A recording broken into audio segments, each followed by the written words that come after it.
नमस्कार प्यारे दोस्तों, सभी का सरकारी गुरुकुल पर स्वागत है। एक उड़ीसा पुलिस कांस्टेबल ड्राइवर की जबरदस्त वैकेंसी आई है और ये वैकेंसी मेरे प्यारे दोस्तों सभी के लिए अच्छी होने वाली है, क्योंकि लाइसेंस की सबसे पहले बात आती है जब भी कोई ड्राइवर की वैकेंसी आती है।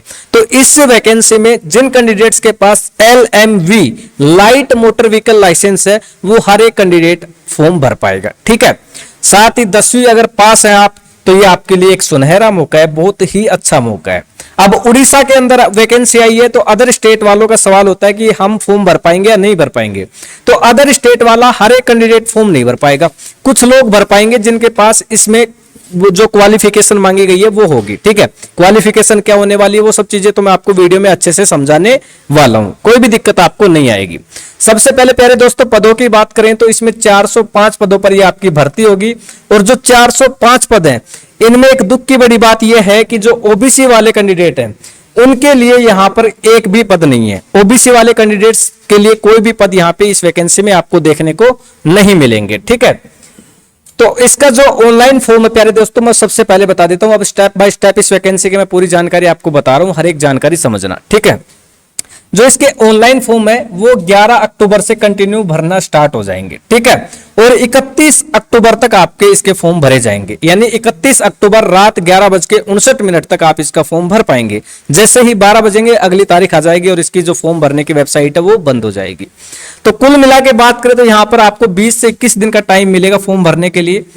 तो आपको ये वेट नहीं करना है कि भाई वैकेंसी अभी खूब टाइम है, जैसे ही फॉर्म भरना स्टार्ट हो 1-2 दिन में अपना फॉर्म भर के फ्री होना, फॉर्म भरने का काम खत्म कर लेना। अब पदों की बात करें तो 405 पदों पे ये वैकेंसी आपके होने वाली है। और ओबीसी के लिए यहां पर एक भी पद आपको देखने को नहीं मिलेगा। ओबीसी वाला कैंडिडेट अब अप्लाई कैसे करे इसमें, तो ओबीसी वाला कैंडिडेट जनरल कैटेगरी में अपना फॉर्म डाल सकता है। ठीक है भाई, कोई दिक्कत नहीं है। अब तो आपका डाउट दूर हो गया ना, ओबीसी वाले क्या करें। एससी कैटेगरी वालों के लिए इस वैकेंसी में आपको 51 पद देखने को मिलेंगे और केवल ये भर्ती मेल कैंडिडेट्स के लिए होगी, फीमेल का इसमें कोई झमेला नहीं है। यानी फीमेल इस वीडियो को ना देखे तो कोई दिक्कत नहीं है। अगर आपका कोई भाई कोई चाचा ताऊ अगर तैयारी कर रहा है तो उसको जरूर बता सकते हो कि उड़ीसा पुलिस ड्राइवर की एक भर्ती आई है। ठीक है, लेकिन उसको पूरी जानकारी बताना, आधी अधूरी जानकारी मत बताना। एसटी कैटेगरी की बात करें तो 138 पदों पे ये भर्ती एसटी कैटेगरी वालों के लिए होने वाली है। और यहां पर जो यूआर जनरल कैटेगरी की बात करें तो 216 पद यूआर के लिए रखे गए हैं। अब जो ओबीसी वाले कैंडिडेट हैं जिनका एक भी पद नहीं है वो यूआर कैटेगरी में अपना फॉर्म डाल सकते हैं। ठीक है, लेकिन फॉर्म कौन कौन डाल पाएगा ये भी इसमें एक रूल लागू किया गया है, वो भी मैं आपको बताने वाला हूं। योग्यता मैं आपको बता चुका हूं, 10वीं पास अगर आप हैं तो इसमें आप फॉर्म डाल पाओगे। लेकिन 10वीं पास से काम नहीं चलेगा प्यारे दोस्तों। 10वीं तो आपने कहीं किसी भी बोर्ड से पास किया कोई दिक्कत नहीं है, सब चलेगा। लेकिन 10वीं पास आप कम से कम होने चाहिए।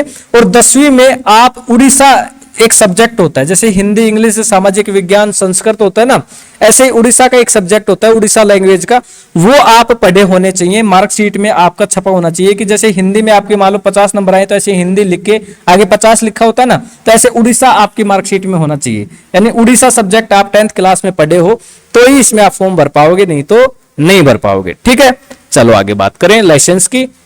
तो LMV लाइसेंस आपके पास है प्यारे दोस्तों, तो बहुत अच्छी बात है, इसमें आप फॉर्म भर पाओगे।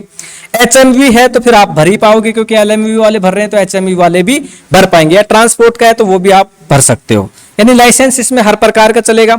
अब आपके दिमाग में सवाल तो ये आया होगा कि LMV और HMV में फिर इनको क्या फायदा मिलेगा। तो HMV वालों को यहाँ पे बोनस अंक मिलेंगे, जो कि मैं आपको आगे बताने वाला हूं। ठीक है, चलो अब बात करें एज के क्राइटेरिया की। तो मेरे प्यारे दोस्तों सबसे कम एज आपकी 18 होनी चाहिए। अगर आप 18 से कम है तो इसमें फॉर्म नहीं भर पाओगे। 18 आपकी उम्र है कम से कम तो आप इसमें फॉर्म भर पाओगे। और 23 इसमें लास्ट एज मांगी गई है। ठीक है, 23 इसमें लास्ट एज, यानी 18 से 23 के बीच में जो भी कैंडिडेट है हर एक कैंडिडेट फॉर्म भर पाएगा। और आपकी जो एज काउंट है वो लास्ट 1 जनवरी 2024 तक काउंट होगी। ठीक है, इतना आप समझ गए। अब हाइट की बात कर लेते हैं, लेकिन उससे पहले मैं एक चीज बता देता हूं आपको। ये देखो, अब मान लो आपने उड़ीसा 10वीं पास है और उड़ीसा नहीं है तो आप फॉर्म भर ही नहीं पाओगे। अब अदर स्टेट वाले क्या करें, अदर स्टेट वालों के लिए ये रूल लागू होगा एक कि आप उड़ीसा सब्जेक्ट आप पढ़े होने चाहिए। ठीक है, और इसके अलावा इसमें एक रूल और है, लेकिन वो इतना कोई फोकस नहीं है, मेन काम यही करेगा उड़ीसा वाला। ठीक है, ये चीज आप ध्यान रखना। चलो आगे बात करें। हाइट की बात करें तो प्यारे दोस्तों यूआर कैटेगरी वालों के लिए यहाँ पे 168 सेंटीमीटर हाइट वाला हर एक बंदा फॉर्म भर पाएगा। अब जो ओबीसी कैंडिडेट है वो भी यूआर में काउंट होगा, क्योंकि ओबीसी में तो वैकेंसी नहीं है, तो ओबीसी वाले कैंडिडेट की भी हाइट 168 सेंटीमीटर ही होनी चाहिए। एससी एसटी वालों की बात करें तो 163 सेंटीमीटर हाइट चाहिए। चेस्ट की बात करें यूआर कैंडिडेट्स के लिए तो 79 से 84 सेंटीमीटर आपकी हाइट होनी चाहिए, और साथ में जो 5 सेंटीमीटर फुला के है वो आप इसमें जोड़ लेना। अगर 5 सेंटीमीटर नहीं फुलाई तो आप फेल हो जाओगे, ठीक है। एससी एसटी कैटेगरी वालों के लिए 76 से 81 और वो 5 सेंटीमीटर आप और जोड़ लेना। वजन लगभग इसमें आपका 50 किलो तक चलेगा, ठीक है भाई। वजन का भी क्राइटेरिया इसमें रखा गया है और इसका जो नोटिफिकेशन है वो आ चुका है। अब सिलेक्शन प्रोसेस की बात करें तो इसमें सबसे पहले आपका रिटन एग्जाम होने वाला है।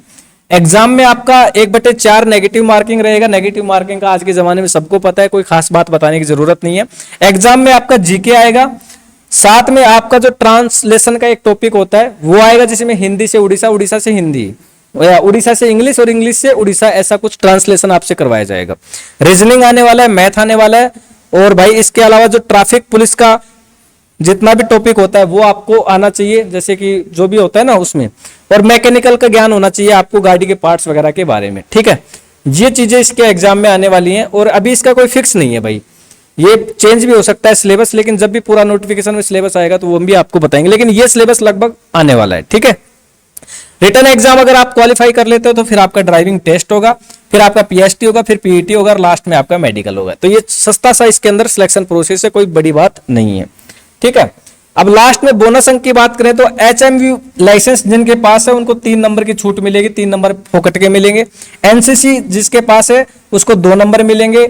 इसमें जो ट्रेनिंग है वो मेरे प्यारे दोस्तों आपकी 4 महीने की होगी, जिसमें 1 महीना तो आपको मोटर मैकेनिकल का ज्ञान सिखाया जाएगा ट्रेनिंग में, कि मोटर गाड़ियों के बारे में, और 3 महीना जो आपकी पुलिस ट्रेनिंग होती है वो होने वाली है, ठीक है।